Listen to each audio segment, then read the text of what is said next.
Fascist সরকার গণহত্যার মতো ঘটনা ঘটিয়েছে, শিশু হত্যা করেছে। ভারতের জায়গা থেকে এই সকল যে হত্যাকাণ্ড নিয়ে কোনো বক্তব্য নেই, বরং তারা সেই হত্যাকারীদের প্রধানকে তাদের দেশে আশ্রয় দিয়েছে। বাংলাদেশের মানুষের ভারতের বিরুদ্ধে একটা দীর্ঘদিনের ক্ষোভ রয়েছে, কারণ বাংলাদেশে যে ফ্যাসিস্ট সরকার ছিল সেই সরকারকে ভারত নিঃশর্তভাবে সমর্থন জানিয়ে এসেছে। তারা ভোট চুরি করেছে, তারা গুম খুন করেছে, মানবাধিকার লঙ্ঘন করেছে এবং সর্বশেষ এই জুলাই অভ্যুত্থানে তারা গণহত্যার মতো ঘটনা ঘটিয়েছে, শিশু হত্যা করেছে।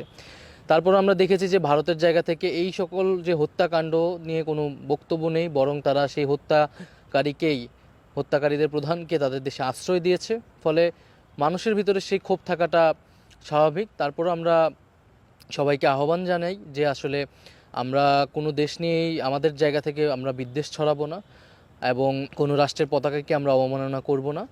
এবং ভারতেরও উচিত বাংলাদেশের মানুষের এই ক্ষোভ আসলে দূরীকরণে তাদের নিজেদের জায়গা থেকে দায়িত্বশীল আচরণ করা এবং বাংলাদেশের বিরুদ্ধে মিথ্যা বক্তব্য না ছড়িয়ে, বরং বাংলাদেশ যে নতুন করে পুনর্গঠন হচ্ছে এবং ন্যায্যতা এবং সমতার ভিত্তিতে সকল রাষ্ট্রের সাথে সম্পর্ক স্থাপন করতে চায় বাংলাদেশ, সেই জায়গায় এগিয়ে আসা।